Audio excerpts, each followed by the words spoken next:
Bueno, muy bien. Obviamente, pues le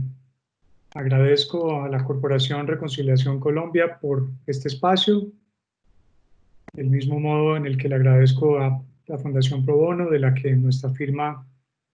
se honra en formar parte. Esta es una fundación que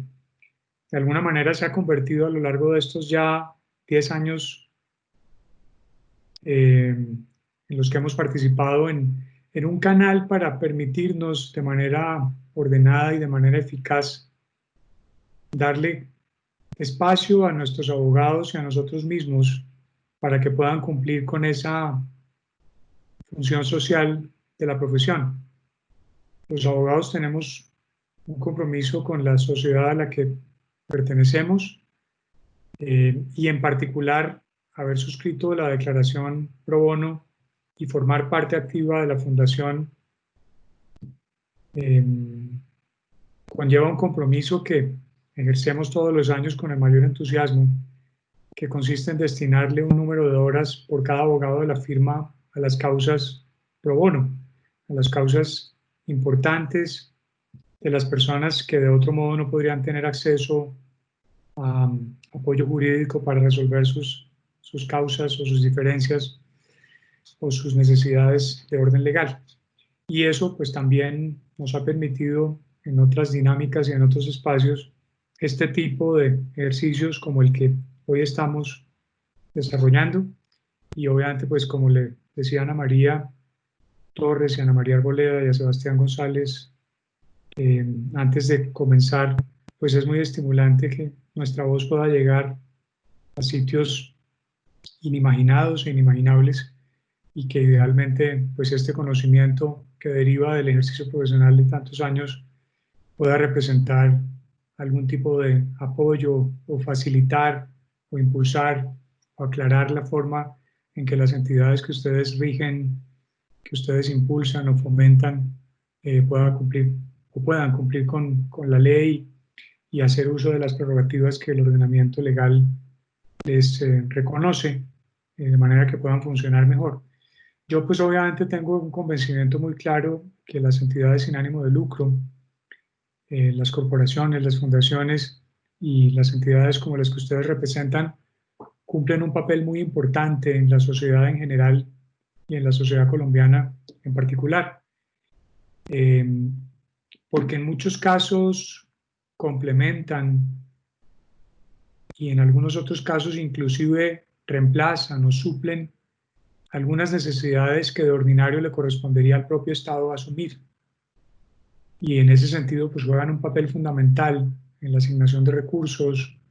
y en la presencia que el Estado debería ofrecer, pero que no siempre ni en todos los casos logra hacer tangible para ciertos grupos poblacionales.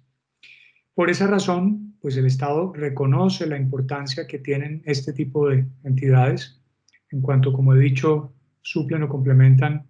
sus propios compromisos. Y por supuesto, en esa medida, el Estado tendría, como en efecto tiene,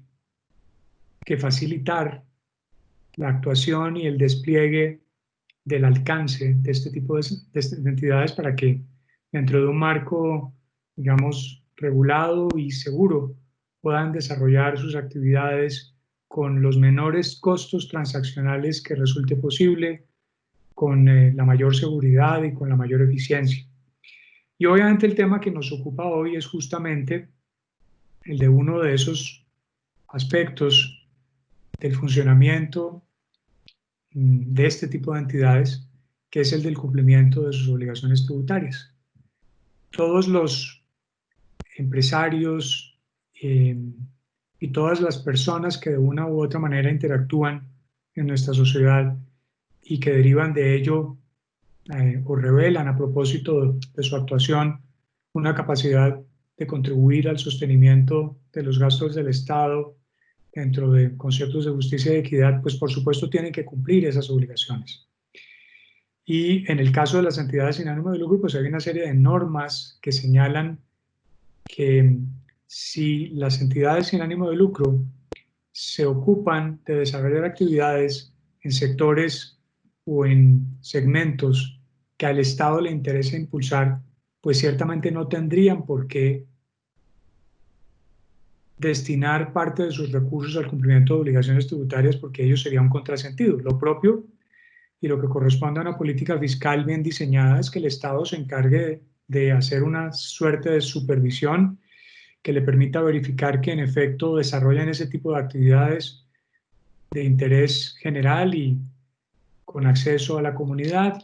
y que destinan sus ingresos y sus excedentes a ese tipo de actividades. Si el Estado puede verificar que así ocurre, pues en efecto el resultado es que esas entidades no tienen que cumplir obligaciones tributarias, por lo menos en lo que al impuesto a las ganancias o el impuesto sobre la renta se refiere, porque como he dicho, pues no tendría sentido que si estas entidades están supliendo, complementando la acción del Estado, tengan que separar o distraer recursos propios para destinarlos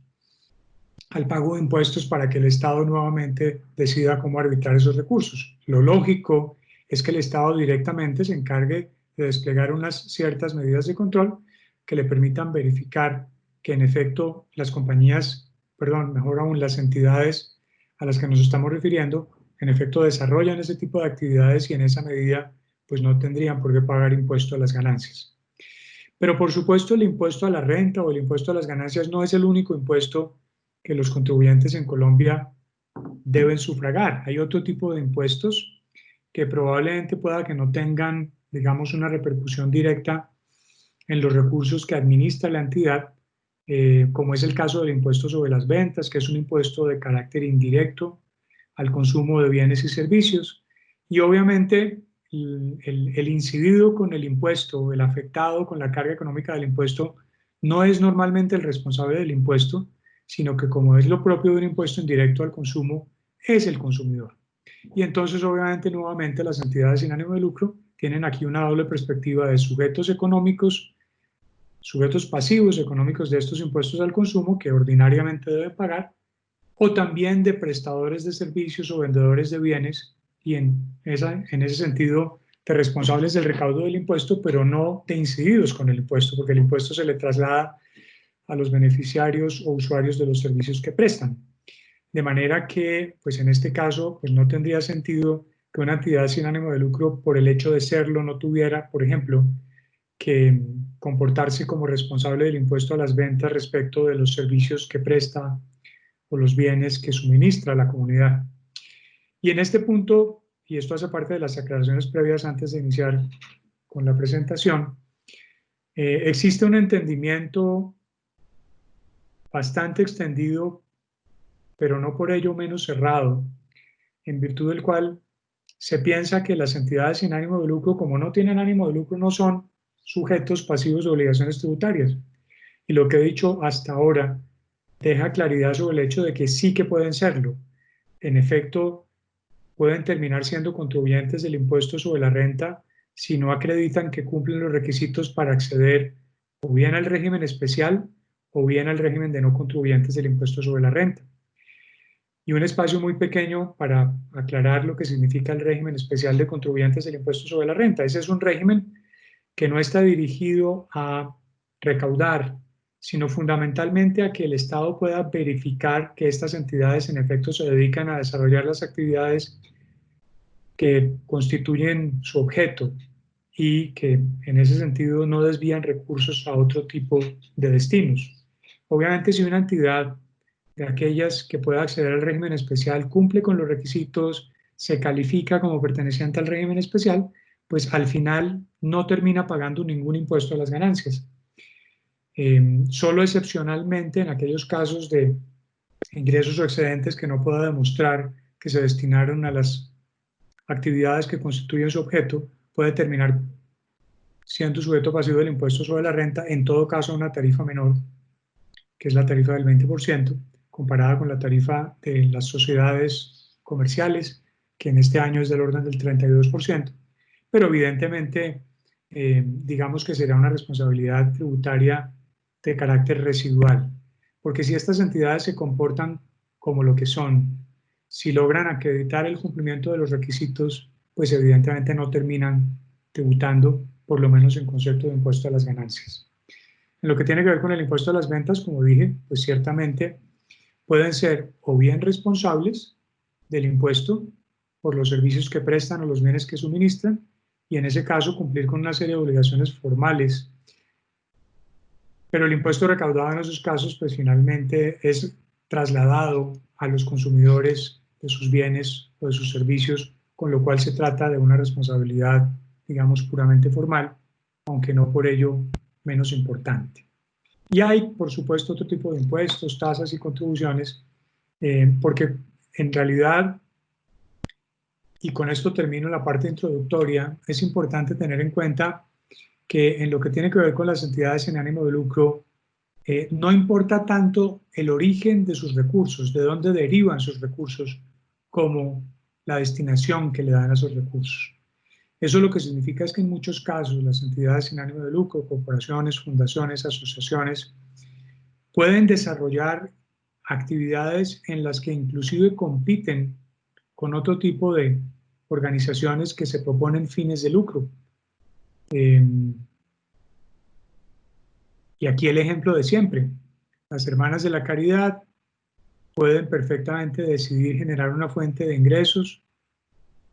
a través del desarrollo de una actividad productiva de producción y venta de helados, para poner un ejemplo. Y compiten con otras entidades o sociedades o organizaciones que desarrollan exactamente la misma actividad: producir y comercializar helados y paletas. La diferencia enorme está en que mientras las sociedades mercantiles desarrollan ese tipo de actividad económica, pero destinan sus ingresos y sus excedentes a las actividades de interés general y con acceso a la comunidad que constituyen su objeto y por ello no tributan, las sociedades mercantiles que se proponen fines de lucro sí que tributan en relación con sus ganancias. De manera que eso me ayuda a afirmar, para que no tengamos confusiones, que normalmente muchas entidades sin ánimo de lucro como las que ustedes representan o dirigen desarrollan actividades en las que compiten con los particulares, pero verdaderamente pues terminan por no tributar en la medida en la cual pues esos ingresos y excedentes están afectos al cumplimiento de sus fines propios. Sobre la base de esa introducción, vamos entonces a hacer un recorrido en estos 50 minutos, 45, 50 minutos, sobre las medidas que ha adoptado el gobierno nacional a propósito de la declaratoria de la emergencia económica en dos ocasiones. La primera de ellas con el decreto 417 en el mes de marzo y la segunda con el decreto 637 en el mes de mayo.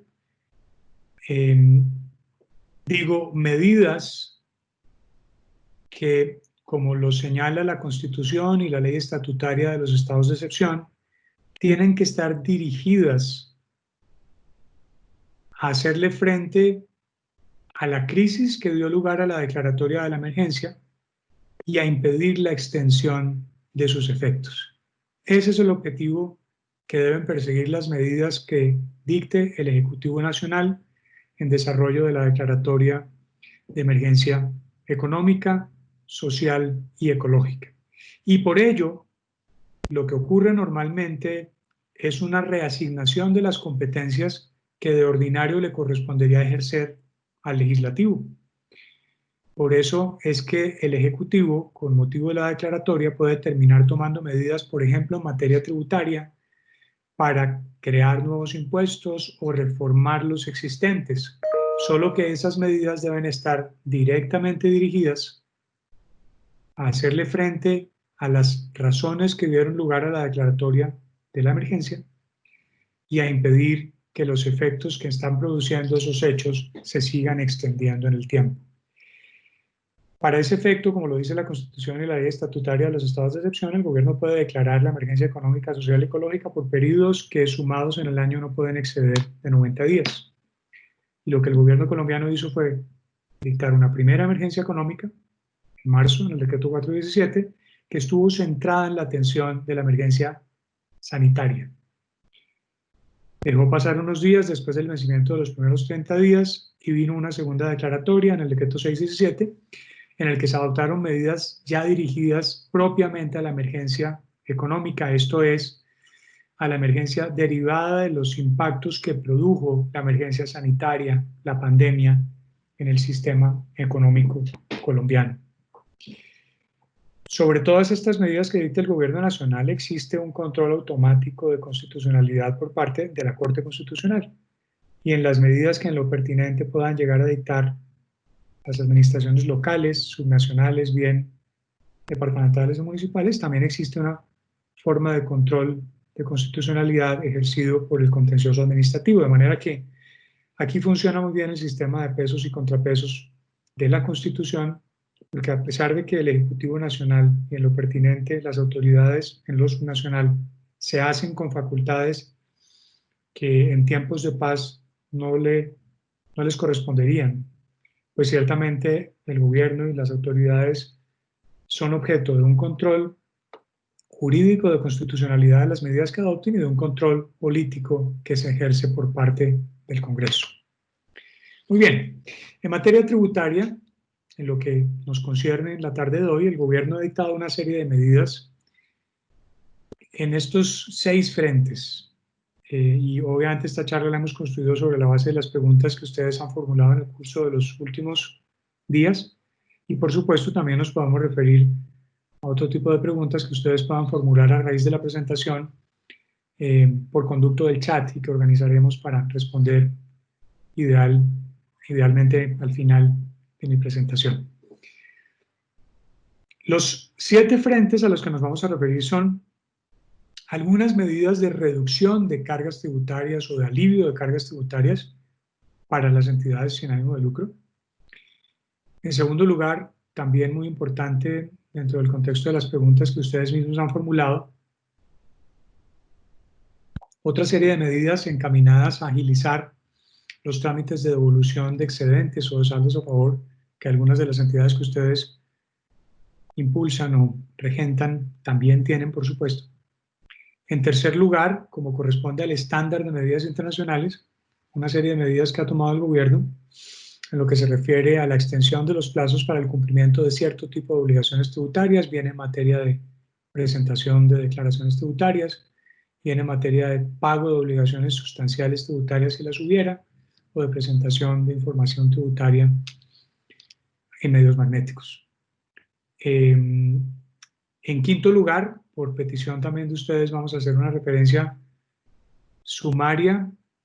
pero ojalá bien didáctica, al tema de la facturación electrónica, porque pues del mismo modo como las entidades sin ánimo de lucro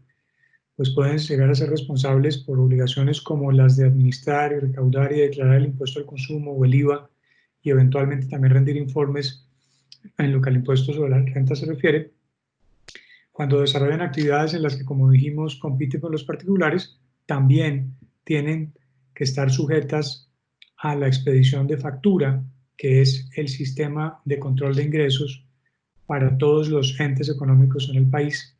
Y obviamente, pues eso nos lleva al universo del sistema de facturación electrónica, en el que el gobierno nacional tiene fincadas muy buena parte de sus expectativas de recaudo y de formalización de la economía.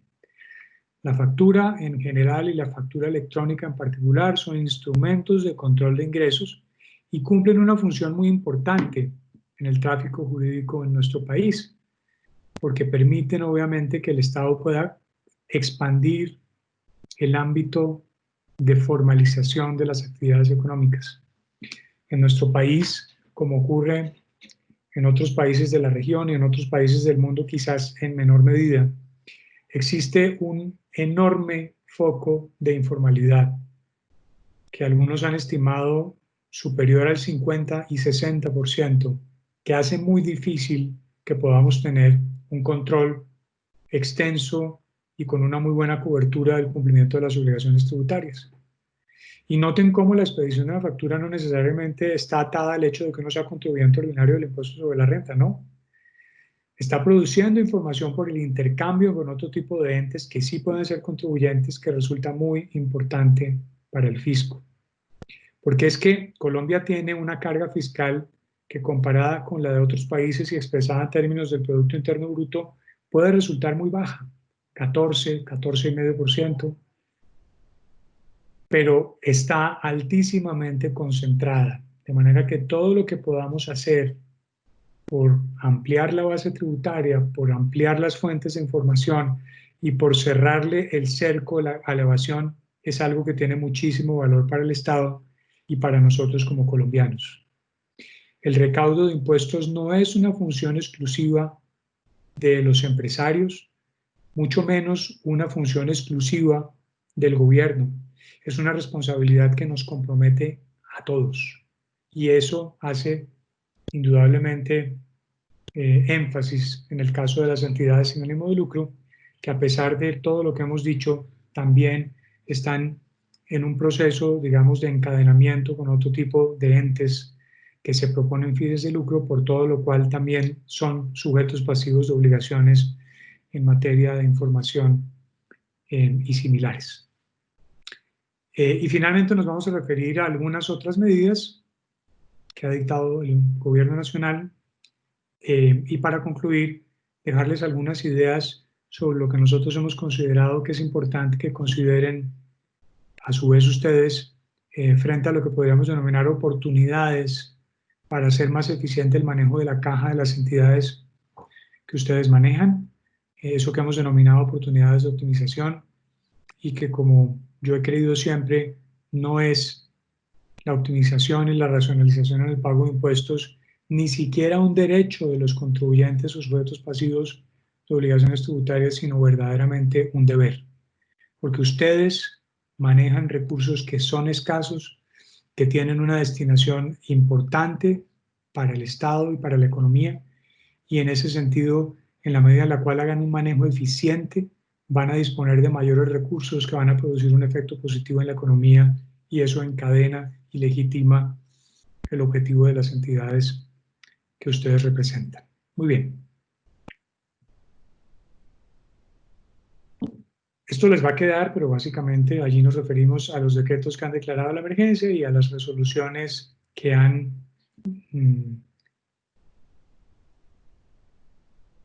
establecido o proclamado la emergencia sanitaria y en segunda medida extendido en el tiempo también la emergencia sanitaria. Aquí lo único que quiero es resaltar la necesidad de distinguir entre lo que es la emergencia económica propiamente tal, a la que ya me he referido, de la emergencia sanitaria, que es una medida que dicta el Gobierno Nacional por conducto del Ministro de Salud y Protección Social y a cuya vigencia están ligadas muchas de las medidas que se dictan en el curso de la emergencia económica.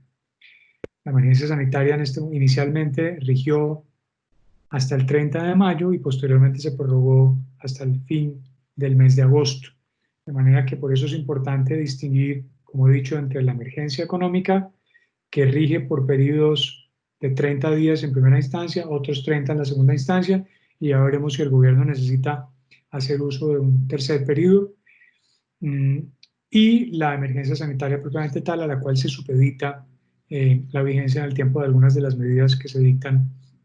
en el curso de la emergencia económica. En el primer capítulo de reducción o alivio de cargas tributarias comenzamos con los temas ya muy importantes para ustedes. El recientemente expedido Decreto 743 del 28 de mayo reglamenta de manera directa las donaciones realizadas por entidades del régimen tributario especial. Noten cómo el legislador, en este caso el Ejecutivo, entiende que en el sector de entidades sin ánimo de lucro, pues hay entidades que se ocupan directamente de gestionar sus recursos y de destinarlos a las actividades que constituyen su objeto, tanto como otro tipo de entidades que denominaremos entidades sin ánimo de lucro de segundo piso, que se encargan de canalizar recursos para destinarlos a entidades, digamos, sin ánimo de lucro propiamente operativas. Y eso es lo que explica la importancia de este decreto 743 que recién ha dictado el Gobierno Nacional. Y que básicamente lo que señala es que las donaciones hechas por entidades que pertenecen al régimen tributario especial pueden ser tratadas como un egreso procedente para los fines de mermar su base gravable del impuesto, hasta el monto de la donación efectivamente realizada. Obviamente este tratamiento no es acumulable con el tratamiento de las donaciones para el común de los contribuyentes, benefactores en este caso, como descuento tributario del 25% al que se refiere el artículo 257. Fíjense que en este sentido, pues este tratamiento, digamos, es más favorable si se quiere, pero no se acumula con el de la generalidad de los contribuyentes. ¿Para quiénes está dirigida esta medida del decreto 743? ¿O cuáles son los requisitos que debe cumplir el donante y cuál es el donatario? Allí los ven. El donante debe ser una entidad certificada en el régimen tributario especial. Su objeto social y actividad meritoria debe estar en la promoción y apoyo a entidades sin ánimo de lucro que ejecuten acciones directas en el territorio a través de alguna de las actividades meritorias a las que se refiere el artículo 359 del Estatuto. Y tercer requisito, el donante debe ser de aquellas entidades que realizan donaciones durante el respectivo periodo gravable a entidades contribuyentes del régimen tributario especial. Y en el caso del donatario, para que se cumpla muy bien este ciclo de migración y canalización adecuada de los recursos, el donatario, que va a ser el ejecutor de los recursos, debe pertenecer al régimen tributario especial y debe ejecutar los valores recibidos en acciones directas en el territorio nacional en cualquiera de las actividades que la ley considera como meritorias, de acuerdo con lo que ya hemos dicho. De manera que, pues muy importante este decreto porque deja claridad sobre cómo deben comportarse esas que hemos denominado entidades sin ánimo de lucro de segundo piso, o eventualmente algunas otras que quisieran recanalizar sus recursos para efectos de que sea otra entidad sin ánimo de lucro la que los ejecute. De manera que, pues muy importante este decreto, que tiene también otros apartes a los que nos vamos a referir más adelante, de donaciones para usuarios del sistema financiero. En este segmento de reducción alivio de cargas tributarias es muy importante también que ustedes tengan en cuenta que hay una serie de exenciones transitorias del impuesto sobre las ventas que los van a beneficiar normalmente como consumidores y que están referidas, por supuesto, a bienes usualmente asociados al manejo o a la atención de la emergencia sanitaria, como los que ustedes ven allí. Obviamente, pues eso lo que significa es que durante el término de la emergencia sanitaria, ahora 31 de agosto, este tipo de bienes que alguna de las entidades que ustedes gerencian o dirigen compren, pues obviamente tendrán que adquirirlos sin impuesto a las ventas, o si ustedes llegaran en un momento determinado a producirlos y a venderlos, también los venderían como exentos del impuesto sobre las ventas. Exentos sin derecho a devolución de los impuestos pagados en la producción de este tipo de bienes, impuestos trasladados que van a poder ser recuperados después de que termine la emergencia sanitaria contra el impuesto generado por estos mismos bienes en el momento en el que devengan gravados del impuesto sobre las ventas nuevamente. Pero hasta ese momento, pues no habrá la posibilidad de acceder a la devolución o compensación de esos IVAs. Importante porque lo ha aclarado en varias ocasiones ya la DIAN. La descripción de estas posiciones que hace el decreto 551 es una descripción genérica, digamos, pero está claro que se trata de bienes o equipos directamente destinados a la atención de la emergencia. De manera que cuando el decreto dice camas, pues evidentemente no estamos hablando de la exención del impuesto sobre las ventas para las camas de cedro de los palacetes, no, estamos hablando de las camas destinadas a la atención de pacientes de la emergencia, y lo propio con las canecas, o lo propio con los elementos de aseo, los desinfectantes. De manera que, ojo con eso, porque también se ha producido una suerte de competencia desigual en el mercado por ver quién es el productor y proveedor que más osado es y que resuelve extenderle la exención transitoria a mayor número de bienes. E inclusive en algún momento las grandes superficies estuvieron ejerciendo alguna forma de presión para decir, es que si usted me vende las canecas o los cepillos o los desinfectantes con IVA, pues hay alguien que sí me las vende sin IVA, hablando obviamente de las que no, las que pueden entenderse que no están directamente encaminadas a la atención de la emergencia. Eso en el futuro va a generar problemas, porque pues obviamente esta regla de exención es una regla de interpretación restrictiva y obviamente no es buen consejo tomar riesgo en esta materia. Muy bien. Continuando con las medidas de alivio o reducción, pues también muy importante la exclusión del IVA para el caso de las comisiones por garantías a créditos expedidos por el Fondo Nacional de Garantías, focalizadas en enfrentar las consecuencias adversas del COVID, también para las comisiones cobradas por entidades financieras por la dispersión de recursos de los programas de ingreso solidario y apoyo económico excepcional, muy importante para el Gobierno Nacional con estos nuevos instrumentos de focalización, y también para las comisiones por garantías a créditos en el sector agropecuario, focalizadas también para este mismo propósito. Van sin IVA. Muy importante también la medida adoptada por el decreto 530, en el que se aclara, para dejar pues completa certidumbre en esta materia, que la donación de bienes básicos no se considera un hecho generador del IVA y que el donante en consecuencia no es responsable del IVA. Es que de ordinario la donación también es un acto asimilado a la venta que genera el impuesto sobre las ventas, y obviamente eso se iba a convertir en un obstáculo a propósito de las donaciones. Lo que dice entonces el decreto 530 es que cuando se donan bienes básicos de aquellos que el decreto señala, esa donación no se considera un hecho generador del impuesto sobre las ventas y en consecuencia los bienes van a poder circular libremente sin este recargo adicional. Estamos hablando, por supuesto, de bienes básicos para el consumo humano y animal, vestuario, elementos de aseo, medicamentos de uso humano veterinario, materiales de construcción y dispositivos médicos, siempre y cuando, una vez más, se destinen única y exclusivamente a conjurar las causas que dieron lugar a la declaratoria de emergencia en el territorio nacional. Muy importante medida. Otras medidas importantes de alivio que también repercuten sobre ustedes como arrendatarios de espacios.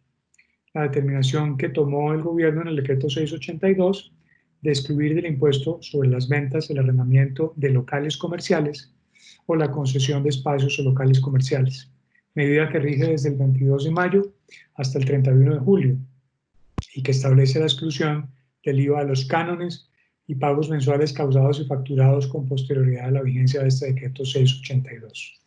Obviamente debe tratarse de locales o espacios comerciales abiertos al público antes de la declaratoria de la emergencia sanitaria,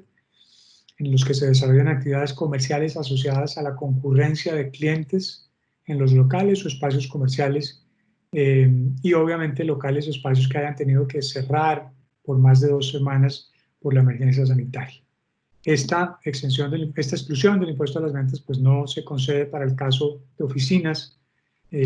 como alguien hubiera podido pensar, de manera que se limita, como hemos dicho, a este tipo de espacios. Muy importante también para el gobierno, vamos a pasar un poco rápidamente sobre esto, los famosos 3 días sin IVA. Como ustedes saben, esta es una medida que ya el gobierno había promovido y el Congreso había adoptado como ley en tanto la primera reforma tributaria del año 2018 como en la ley de crecimiento del año 2019. Están claros ya los días de exención. Lo que hizo el gobierno ahora con ocasión de la emergencia fue cambiar algunas de las reglas para acomodarlas al nuevo escenario del confinamiento. Tendremos entonces 3 días sin IVA, 19 de junio, 3 de julio, 19 de julio, para que los programen.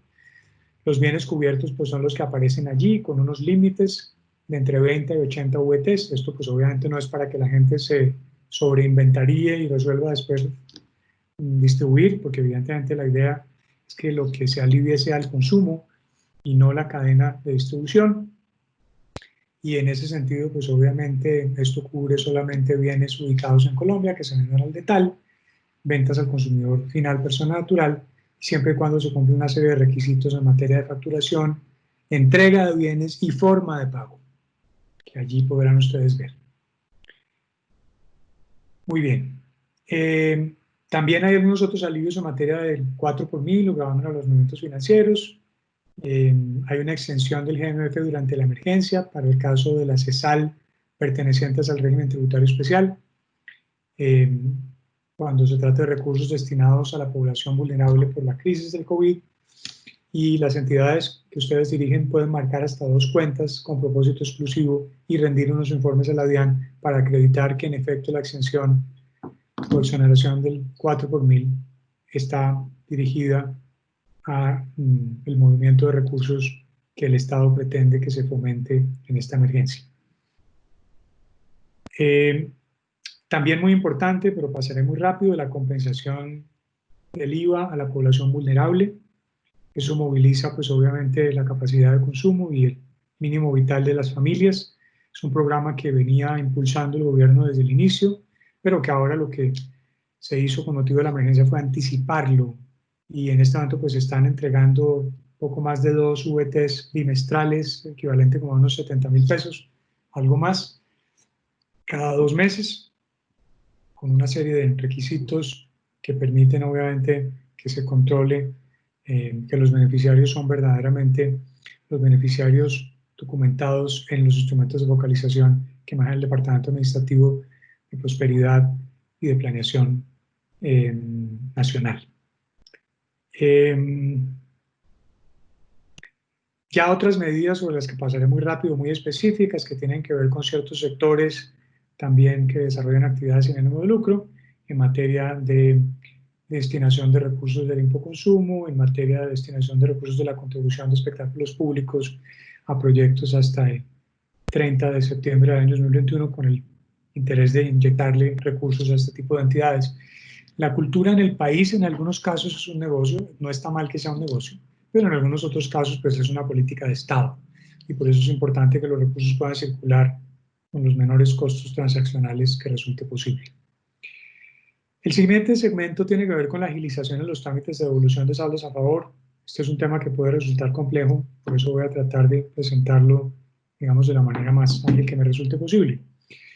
Ustedes saben que los contribuyentes, bien del impuesto sobre la renta, bien del impuesto sobre las ventas, tienen derecho a que el Estado les retorne los saldos a favor que liquiden en sus declaraciones tributarias, bien por exceso de retenciones, bien porque producen bienes exentos, en el caso del impuesto a las ventas, y en esa medida tienen derecho a la recuperación de los impuestos trasladados. Obviamente estos recursos son la caja de las entidades que ustedes promueven, y en ese sentido el Estado está muy preocupado por tratar de agilizar los trámites de devolución. La agilización de trámites se ha producido de diversas maneras, pero digamos, ordinariamente existe un procedimiento común para la recuperación de los saldos a favor. Existe también un procedimiento, digamos, automático de la reforma de 2018 y 2019, y ahora, con motivo de la emergencia, lo que se ha denominado un procedimiento abreviado, en el que básicamente el Estado garantiza que si se cumplen ciertas condiciones, en el curso de 15 días, el solicitante podrá recuperar esos saldos a favor en sus declaraciones del impuesto sobre la renta o en el impuesto sobre las ventas. Obviamente, pues muy importante señalar que este procedimiento abreviado es aplicable solamente para contribuyentes que la DIAN califica como de riesgo bajo y medio, o lo que es lo mismo, no resulta aplicable para el caso de contribuyentes peticionantes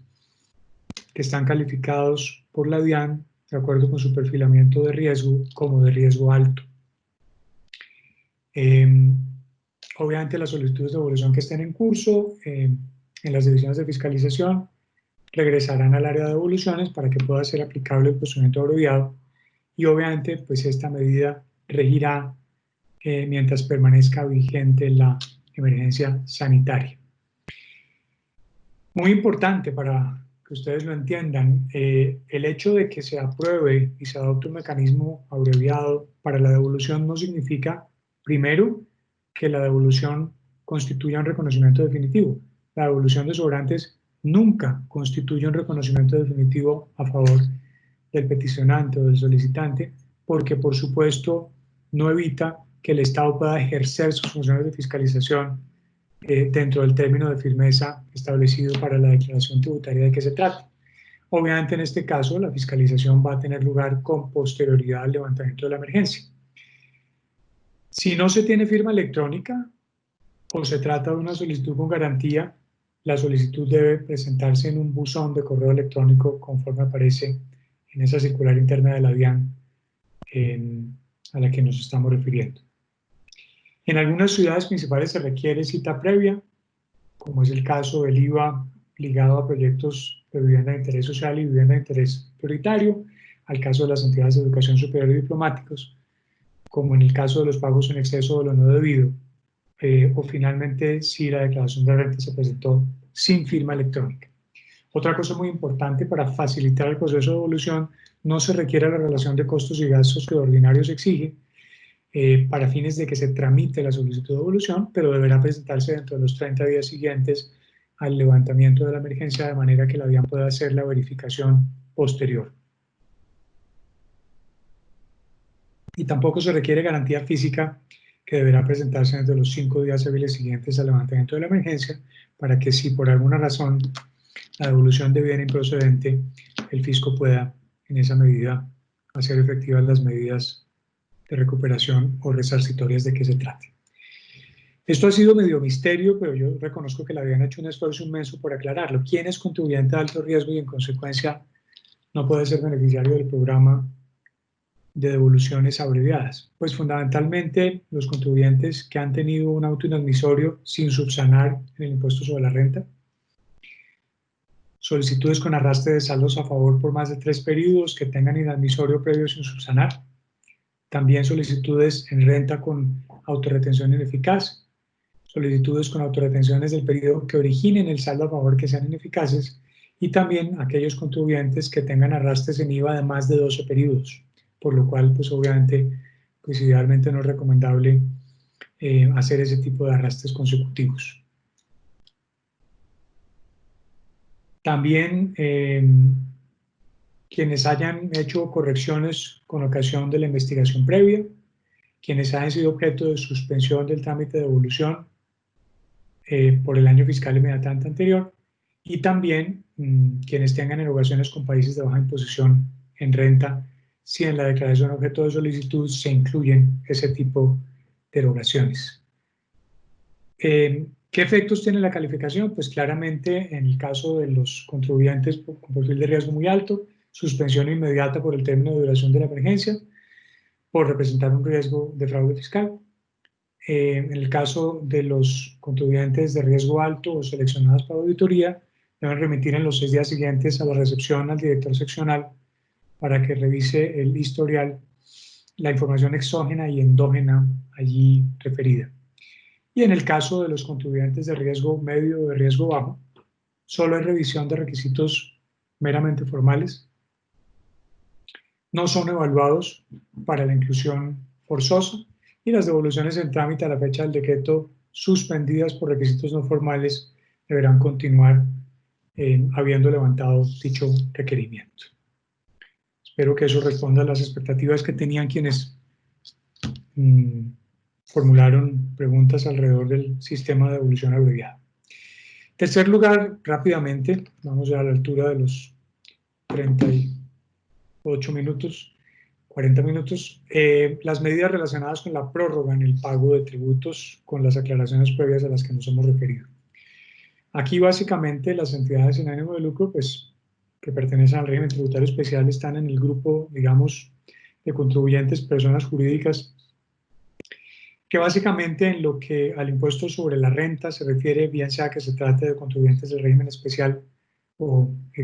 fundamentalmente, porque en el caso de los no contribuyentes simplemente se presentan a declaración de impuestos y patrimonio, meramente informativa, pues básicamente tienen dos opciones. La primera opción, de las del régimen tributario especial, es no presentar la declaración del impuesto sobre la renta al momento de la segunda cuota, en cuyo caso, pues básicamente el pago de la primera cuota debió haberse efectuado entre el 21 de abril y el 19 de marzo, pagando un 50% del saldo a pagar de 2018, y la segunda cuota se pagaría entre el 1 de junio y el 1 de julio por un valor equivalente al saldo entre el valor a pagar y el valor anticipado con base en las cifras de 2018. Y la segunda opción, que puede resultar muy conveniente, presentar la declaración de renta antes de la primera cuota, y una vez se descuente la primera cuota, los pagos pues básicamente serán como allí se explica. Muy importante también la recientemente dictada medida del decreto 655 del 13 de mayo, en el que se prorrogó el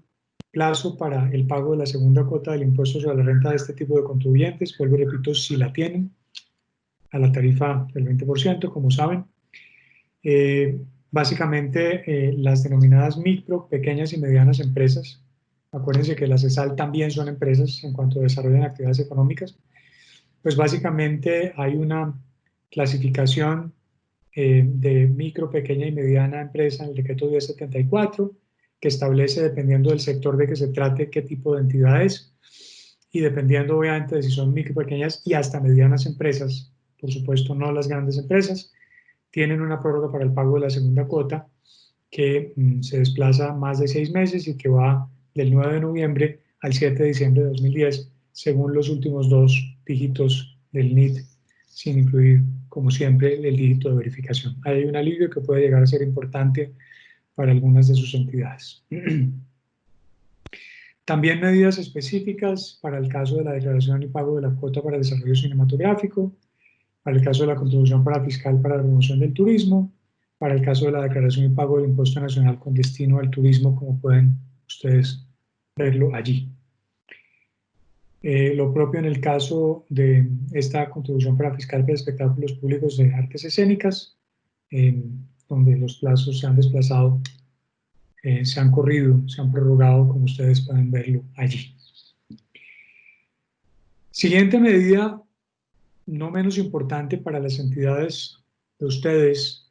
que son contribuyentes del régimen tributario especial, pero que pagan algún impuesto. Ha habido una preocupación enorme en el país en torno a la necesidad de que el gobierno dictara medidas encaminadas a la reducción del anticipo del impuesto sobre la renta. Ustedes saben que comúnmente los contribuyentes del impuesto sobre la renta todos los años tienen la obligación de liquidar y pagar un anticipo para el impuesto sobre la renta del año siguiente, que resulta de un cálculo que supone el impuesto a cargo del año corriente, aplicado un porcentaje, 25, 50 o 75%, 75% siempre después del tercer año de creación, y restando el valor de las retenciones de la fuente del periodo. Pues obviamente esos anticipos a veces dan sumas muy altas, y la verdad es que ya lo confesaba el propio director de la DIAN, cuando en alguna de las charlas de los últimos días señalaba que el anticipo era una fuente importante de recaudo para el fisco, como la retención en la fuente. Normalmente nuestro fisco funciona y vive al debe. Y en este sentido, pues reducir el anticipo comportaba pues una afectación de los recaudos esperados que ya vienen pues afectados de manera muy significativa. Pero finalmente el gobierno tomó la determinación de apoyar ciertos sectores y de reducir el anticipo, que de ordinario sería del 75% aplicado al impuesto del año, y lo rebajó al 25% en el caso de algunas entidades, como aquí aparece, al 0% en el caso de otro tipo de entidades, las más afectadas con la pandemia. Noten cómo tienen anticipo del 0% en lo que tiene que ver con ustedes, las de actividades de servicios de comidas y bebidas, agencias de viajes, actividades creativas, artísticas, de entretenimiento, bibliotecas, archivos, museos, actividades deportivas, en fin. Y no menos importante, quizás de hecho más importante para ustedes,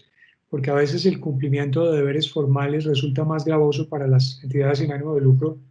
que el propio cumplimiento de la obligación tributaria sustancial, que en muchos casos, en lo que al impuesto sobre la renta se refiere, pues no deben cumplir por las razones que hemos expresado. Digo, las obligaciones formales, como la de suministrar información en medios magnéticos, la famosa información exógena, también muy importante. Se acaba de expedir la resolución 53 del 28 de mayo, en la que se prorroga el plazo para la presentación de la información exógena para entre el 16 de junio y el 1 de julio, en el caso de personas jurídicas y naturales, lo que incluye, por supuesto, a las entidades sin ánimo de lucro. También en el caso del ICA hay pues una serie de medidas adoptadas en el orden municipal, como pueden ustedes constatarlo allí. En materia de impuestos municipales, muchas de las entidades que ustedes dirigen o asesoran son sujetos pasivos de impuestos del orden subnacional que no tienen que ver con el ánimo de lucro, como es el caso del impuesto predial, o en algunos casos, por excepción, el impuesto de industria y comercio, aunque comúnmente no deberían ser sujetos pasivos del impuesto de industria y comercio. También Bogotá ha tomado una serie de medidas, como lo han hecho otros municipios, de prorrogar los plazos para el pago del impuesto predial unificado, hasta el 14 de agosto con descuento del 10% y hasta el 11 de septiembre sin descuento. También se aprobó el pago del impuesto predial bajo el sistema de cuotas a partir del 30 de junio de 2020 y en el caso del impuesto de vehículos, que también puede afectar a algunas de las entidades que ustedes dirigen, con un descuento del 10% hasta el 3 de julio y sin descuento hasta el 24 de julio. Y en el caso del ICA, por excepción, como hemos dicho, en relación con los bimestres 2 y 3, 31 de agosto y 31 de octubre, 6 de agosto para el caso del RTICA del segundo bimestre y para el caso del impuesto de vehículos ya lo hemos señalado. El cuarto segmento es el que tiene que ver con el aplazamiento de obligaciones formales. Allí, muy importante para todos ustedes, la ampliación del plazo para el proceso de actualización del registro como entidades del régimen tributario especial. En este sentido fue dictado el decreto ley 438 de marzo, en el que después de un par de pronunciamientos de la DIAN por las dudas que ofrecía el asunto, queda suficientemente claro que las entidades que ustedes dirigen o asesoran disponen de hasta el 30, del plazo hasta el 30 de junio de 2020 para actualizar su inscripción en el régimen tributario especial. Y en ese mismo sentido, hasta el 30 de junio podrán llevar a cabo la reunión del órgano máximo de dirección para poder cumplir con las formalidades requeridas para el tratamiento del excedente como exento del impuesto sobre la renta. Muy importante, por supuesto, lo saben ustedes, pero nunca sobra. No realizar alguno de los procesos de calificación, permanencia o actualización, como sus nombres lo indican, trae como consecuencia la exclusión del régimen tributario especial. Es decir, no pueden acceder al beneficio de la exención del beneficio neto o excedente, a la tarifa del 20% y en consecuencia, pues por supuesto, devienen contribuyentes ordinarios. Así lo aclara suficientemente la DIAN en los conceptos que aparecen allí transcritos. Otra medida muy importante, como ustedes saben y como es propio de nuestra tradición jurídica, cada vez que una persona natural o jurídica va a hacer una donación, y obviamente siempre y cuando esa donación exceda de un cierto límite expresado en salarios mínimos, tiene que cumplir con un requisito formal previo de carácter notarial, que es la insinuación de la donación. La insinuación de la donación tiene por objeto que el notario pueda verificar que con motivo de la donación la persona natural o jurídica no merma su patrimonio de tal manera que no pueda atender su mínimo vital o atender, digamos, sus obligaciones primordiales. Pues bien, eso pues obviamente es un obstáculo normalmente para la agilización de este tipo de determinaciones que tome un contribuyente o un empresario o una persona natural o jurídica, y por esa razón, mediante el decreto 545 de abril, muy importante para ustedes, el gobierno nacional suspendió el requisito de insinuación notarial durante la vigencia de la emergencia sanitaria, esto es, por lo pronto hasta el fin del mes de agosto, para las donaciones, exclusivamente para las donaciones, cuya finalidad está orientada a superar o mitigar la crisis ocasionada por la emergencia sanitaria, siempre que el donante y el donatario sean plenamente capaces, por supuesto, y no se contravenga ninguna otra disposición de orden legal. De manera que el gobierno le da prevalencia a la agilización de este tipo de trámites y en esa medida, siempre y cuando se cumplan estos requisitos básicos, no será necesaria la escritura de insinuación notarial de la donación a la que nos hemos venido refiriendo. No menos importante que tengan en cuenta que la DIAN ha habilitado una serie de espacios y de herramientas para fines de adelantar una serie de trámites, como en efecto lo dispuso en la circular interna 13 del 18 de abril. Funcionan muy bien. Trámites como el de la inscripción al registro único tributario para el caso de personas naturales o jurídicas, trámites como el de la actualización del RUT, o trámites, como ya lo hemos mencionado, como las solicitudes de devolución, salvo que medie alguna circunstancia especial. Eso está funcionando bastante bien, y dicho sea de paso, una propaganda, la DIAN viene trabajando fuertemente también en el desarrollo de una buena y nueva plataforma tecnológica para la atención de los contribuyentes, al final de la cual pues seguramente pues estos trámites van a poder ser mucho más ágiles y van a poder gestionarse a través de medios electrónicos con mucha mayor eficiencia. Muy bien, el siguiente tema es el de la facturación electrónica. Ya di un preámbulo al inicio de mi presentación. Básicamente es la forma de cumplir con el deber de expedir factura en todas aquellas operaciones generadoras de ingreso. No está ligada a la condición de contribuyente del impuesto sobre la renta, no está directamente ligada a la condición de responsable del IVA. Es una obligación de todo aquel que reciba ingresos con independencia de su destinación en el desarrollo de su actividad económica. Y obviamente la idea es que sea una obligación de carácter universal. Muy bien, pues básicamente tenemos el decreto 358 de marzo, en el que se aclara cuáles son los sistemas de facturación y se establecen pues obviamente sanciones por incumplimiento del deber de facturar y se establece el régimen de documentos sustitutivos que ustedes conocen. ¿Quiénes están obligados a facturar? Pues por regla general los responsables del IVA, que ustedes bien pueden serlo, tanto como los responsables del Impuesto Nacional al Consumo, todas las personas que tengan la calidad de comerciantes, ejerzan profesiones liberales o presten servicios inherentes, comerciantes, importadores, prestadores de servicios, tipógrafos y litógrafos no responsables del IVA, contribuyentes inscritos en el impuesto unificado o el régimen simple de tributación. La siguiente pregunta es, muy bien, ¿y cómo cumplir con la obligación? Aquí queda claro que la DIAN ofrece servicios gratuitos para la generación, validación y transmisión de la factura electrónica de venta, las notas débito, las notas crédito y demás documentos electrónicos. Hay en el mercado quienes cobran, por supuesto, pero también está el programa gratuito de la DIAN.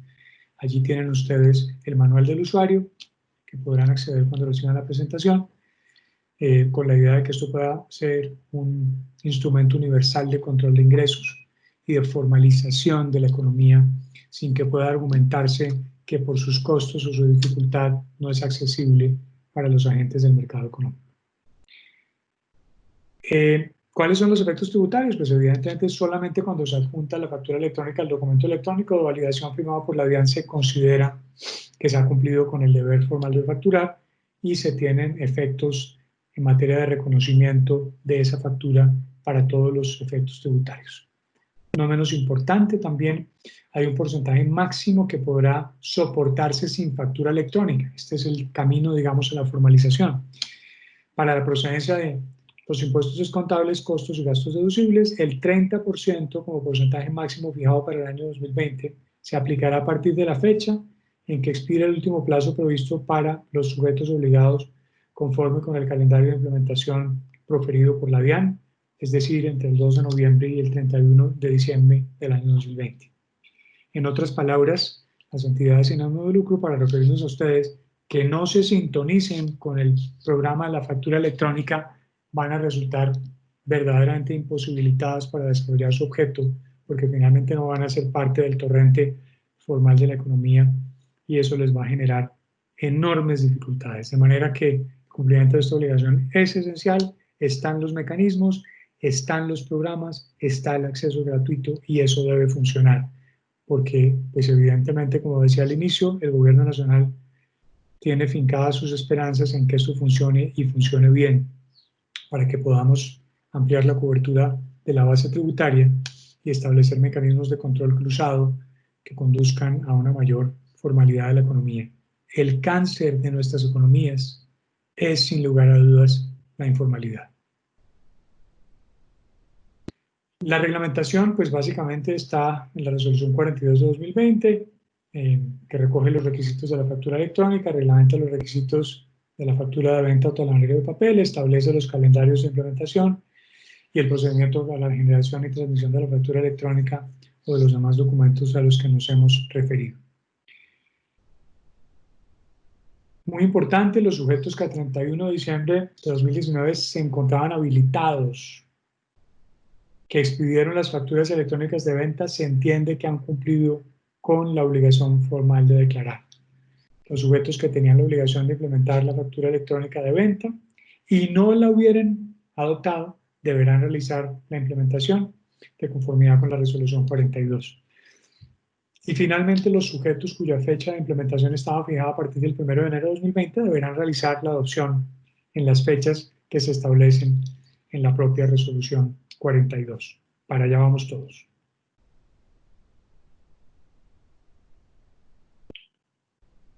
Muy bien. Aquí ya información un poco más de detalle que voy a dejar para que ustedes la puedan consultar después.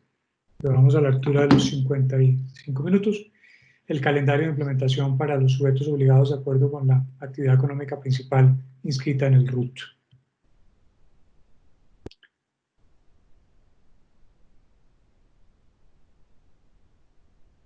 La definición de inconvenientes tecnológicos, que los habrá, ojalá en menor medida, y la forma de superarlos,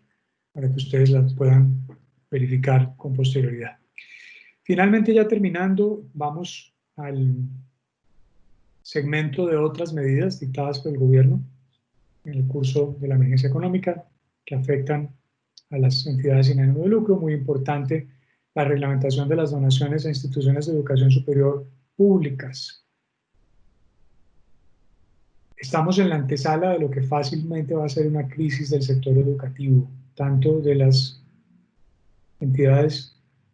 privadas como de las entidades públicas, por razones de diversa índole. No se espera que la concurrencia a este tipo de centros educativos se produzca en las mismas condiciones, ni aún después del levantamiento del confinamiento. De manera que va a ser muy importante que todas estas entidades reaccionen, dispongan de los protocolos de bioseguridad y de las medidas que les permitan cumplir. Y obviamente, como han resultado seriamente afectadas por razón de la emergencia, es que no podemos olvidar que finalmente cada una de nuestras entidades es apenas un eslabón en todo el encadenamiento productivo. De manera que si la economía se afecta, todos terminamos por afectarnos. Y el sector educativo pues no es ajeno a esa afectación. Por esa razón, el decreto 743 del 28 de mayo también se ocupó de reglamentar las donaciones a entidades de educación superior públicas y habilitó un mecanismo para que a través de el acceso a los canales bancarios, los usuarios de las entidades financieras puedan hacer donaciones a instituciones de educación superior públicas a través de los cajeros automáticos, de las páginas web y de las plataformas digitales donde se incluyen las aplicaciones móviles. Las propias entidades financieras deberán reportar el ingreso a nombre de terceros para efectos del impuesto a la renta, al igual que para efectos de la información exógena, como se establece allí. Ojalá que esto funcione. No menos importante para las entidades que ustedes dirigen, también medidas temporales en materia de reducción de aportes al sistema de seguridad social en pensiones. Como ustedes saben, para los periodos de abril y mayo veremos qué ocurre a continuación. Una reducción del aporte a cerca del 3%, incluyendo el aporte al Fondo de Solidaridad Pensional. Y claramente la medida del decreto 538. Durante el término de duración de la emergencia no se cobrarán intereses de mora por las cotizaciones al sistema de seguridad social en general. Ya otro tipo de medidas específicas, como las que ven allí, de protección al sector agropecuario, la reglamentación de la exclusión del IVA para computadores personales, muy importante. Quien hoy en día no tenga acceso a Internet, pues en medio del aislamiento verdaderamente no existe. Y eso lo ha entendido muy bien el gobierno nacional, lo que le ha llevado a adoptar medidas como la que aquí comentamos. Y ya para terminar, en estos últimos 5 minutos, dejarles alguna inquietud bien importante para que la ponderen y la consideren. Uno dice, pero ¿cómo así que usted va a hablar de oportunidades de planeación y optimización en materia de cumplimiento tributario para las entidades sin ánimo de lucro? Pues sí, claro que sí, por las razones que hemos mencionado. Aquí básicamente, pues de nuevo, como decía al inicio, somos plenamente conscientes de que todos los agentes económicos en general, como las entidades sin ánimo de lucro en particular, deberían conocer y hacer uso de todas las prerrogativas que el ordenamiento legal reconoce para hacer un mejor aprovechamiento de sus recursos. Y eso obviamente pasa por la necesidad de hacer uso de pues una serie de medidas que los van a afectar, por una serie de medidas que desde ya deben tomar para que en el futuro no se vayan a presentar discusiones con la DIAN, en materia de suspensión de contratos, en materia de licencias, en materia de continuidad, en materia de terminación de contratos. Hay que ir documentando esas determinaciones para que después no tengamos discusiones con la DIAN en torno a si se cumplió o no se cumplió el requisito de necesidad o de causalidad o de proporcionalidad, o el requisito de cumplir cabalmente con los aportes al sistema de seguridad social o los aportes de nómina. Y obviamente documentar todas las medidas relacionadas también con sobrecostos derivados de teletrabajo, licencias, permisos, salarios sin servicio, vacaciones, indemnizaciones y bonificaciones. El consejo aquí es ir documentando todas las determinaciones que se tomen para que llegado el momento estén plenamente justificadas y no se pueda discutir la procedencia de esos egresos o la destinación de sus excedentes, como lo hemos mencionado.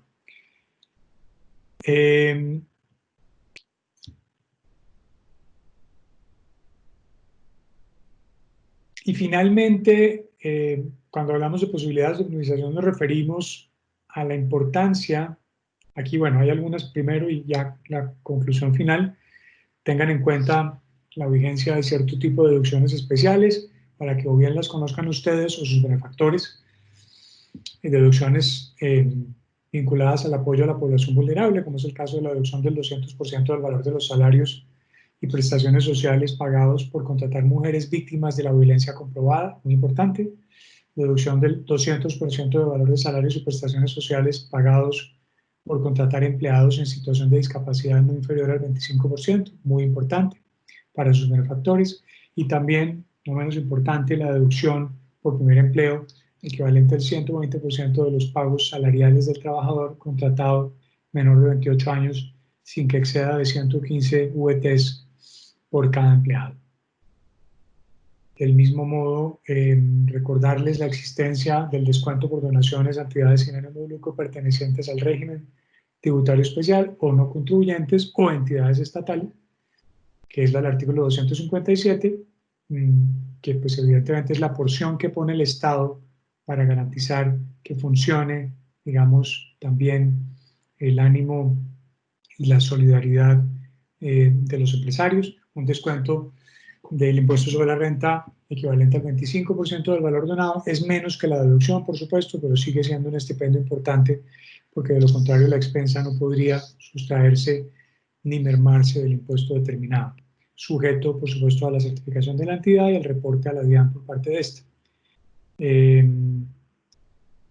Claramente privilegiadas las donaciones a través de las entidades financieras y pues ciertamente unos límites allí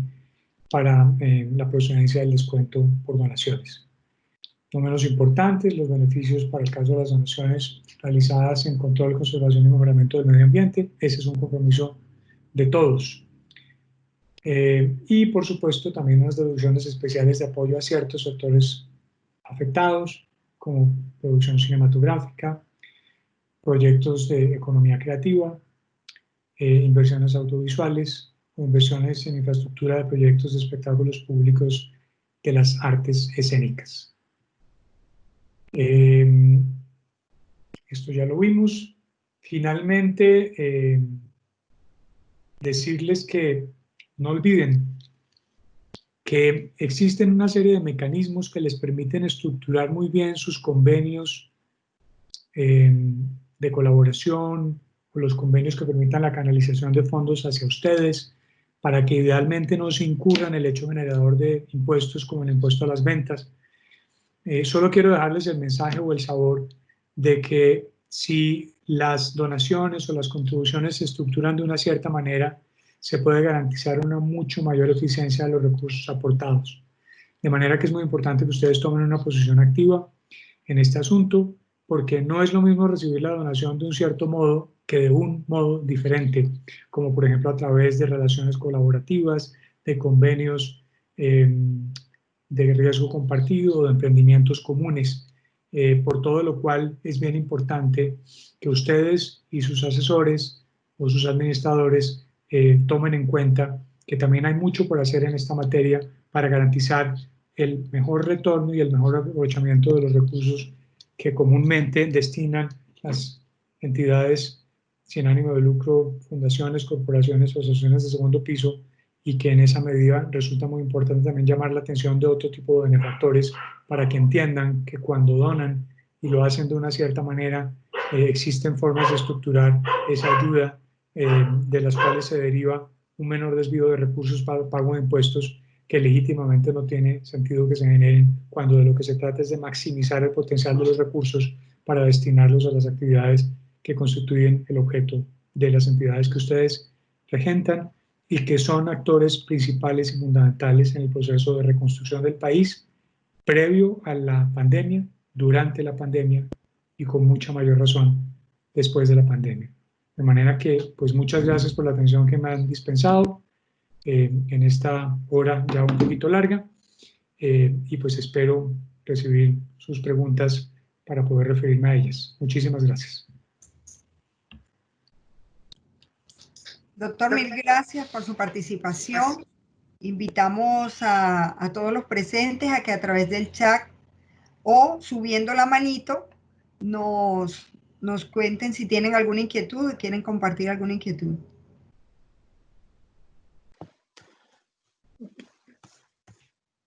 Bueno. Vale. Muchas gracias a todos. Tenemos una pregunta que le habían hecho al doctor Godoy y a mí se me perdió acá. Le voy a pedir a Sebastián que si la lee para que el doctor Juan Pablo Godoy la conteste. Claro que sí. La pregunta es, ¿qué requisitos se necesita para solicitar la facturación electrónica y también si se necesita la resolución? Bueno, muy bien. Yo en el material que les envié, porque pues esta es una información de detalle, aparece toda la letra menuda de los requisitos formales para el efecto de acceder al sistema de facturación electrónica. Pues realmente yo creo que en ese material que estará a disposición de ustedes a partir de la terminación de este seminario, encuentran la respuesta con la mayor información y con el mayor detalle que nos resultó posible, pero básicamente el proceso se ha facilitado enormemente. Como he dicho, pues la gratuidad es, digamos, la regla general.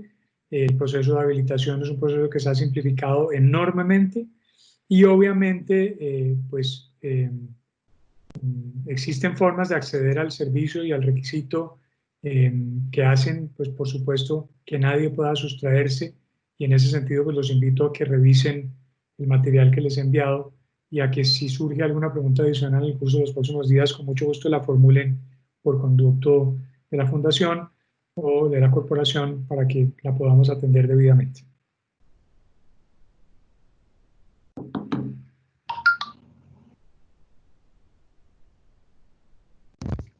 Muchas gracias, doctor. Hay una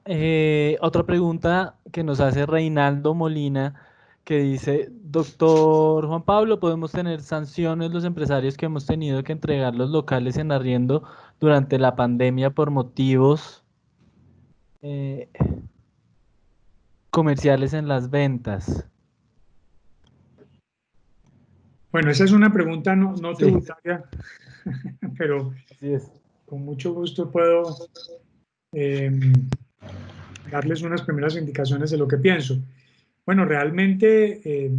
lo que es importante constatar es lo que dice el contrato y la gran discusión aquí ha girado en torno a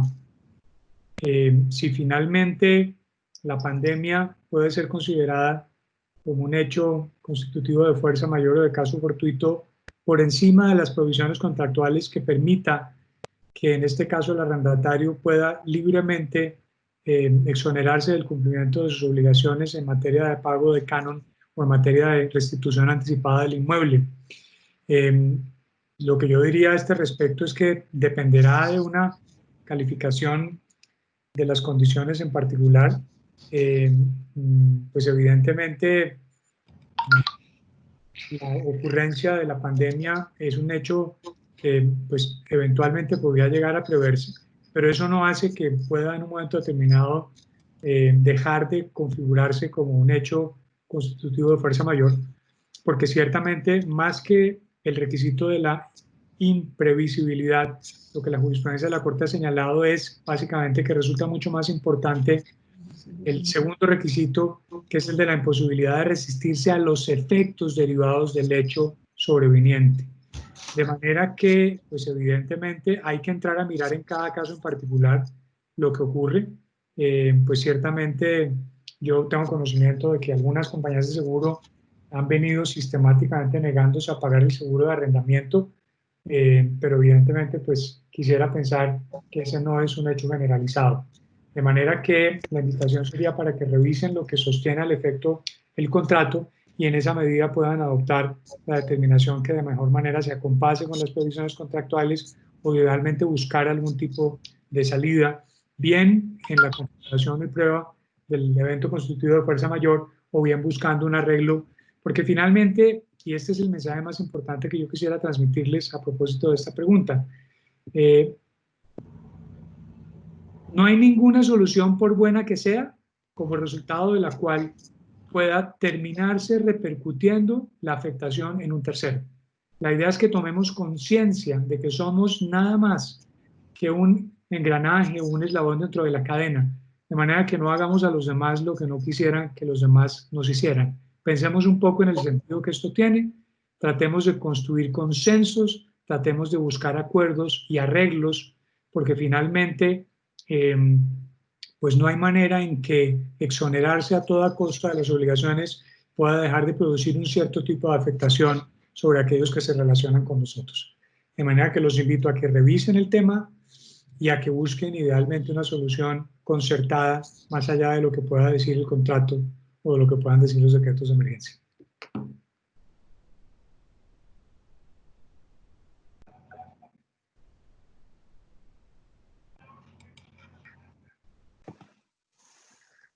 Bueno, vale, muchísimas gracias,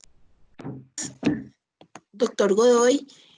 Quisiera reiterar si hay alguna pregunta, si alguien alza la mano y bueno, si no, damos entonces, podemos dar por terminada esta primera conversación que hemos realizado con el apoyo de nuestros colegas de la Fundación Pro Bono. Esperamos que haya sido de mucha utilidad para todos, para nosotros lo fue. Seguramente vamos a seguir trabajando en estos temas y Sebastián, vamos a trabajar en un mecanismo para dejar este link, ¿verdad? Así es, Ana María, así es. Vamos a estar subiendo este video para poder compartirlo con todos ustedes y pues las personas que les pueda ayudar también en reconciliación y de nuestros aliados. Recordarles que este es apenas nuestro primer invitado, es apenas nuestra primera formación en este campo. Mañana viernes a las 4:30 tenemos la siguiente formación, Asuntos Corporativos. Los invitamos a todos ustedes a que compartan el link con cada una de las personas integrantes de sus organizaciones y que además le compartan la política de uso y manejo de datos. Bueno, muy bien. Pues para terminar, yo quiero agradecerles a todos por la atención que me dispensaron a lo largo de estas casi 2 horas. Agradecerle pues muy especialmente a la Corporación Reconciliación Colombia, a la Fundación Pro Bono, a Ana María Torres, a Ana María Arboleda, a Sebastián, a Sonia. Para mí es verdaderamente estimulante y significativo poder llegar con una voz y con algún mensaje que pueda producir algún tipo de agregación de valor en cualquier colombiano que esté impulsando alguna causa justa, alguna causa de interés general, y por esa razón me resultó muy estimulante haber compartido esta tarde de hoy. Créanme que voy a dormir plácidamente pensando en que pude llegar con algún mensaje, ojalá positivo, ojalá constructivo, a cualquier colombiano que hubiera podido escucharme a lo largo de esta tarde. Muy agradecido, doctor. Muchas gracias, de verdad muy útil para nosotros. Y muchas gracias a todos los que nos acompañaron. Bueno, ya sabemos que estamos conectados por el chat, estamos conectados a través de nuestra página web y estamos atentos en la Corporación Reconciliación Colombia a escuchar sus sugerencias. Muchas gracias. Así es. Y por último, ya para cerrar, en nuestra página web, pues podrán encontrar la presentación y el video de esta charla y de las próximas. Entonces, invitarlos también. Sebastián, por favor, escribes en el chat la página web, Sebastián. Claro que sí. Yo la había escrito, Sony, ahí está arriba, pero por favor, si Sebastián la pone, y después lo que podemos hacer es circularlo por las redes nuestras. Así es. Doctor, mil gracias. Gracias a ustedes. Feliz tarde.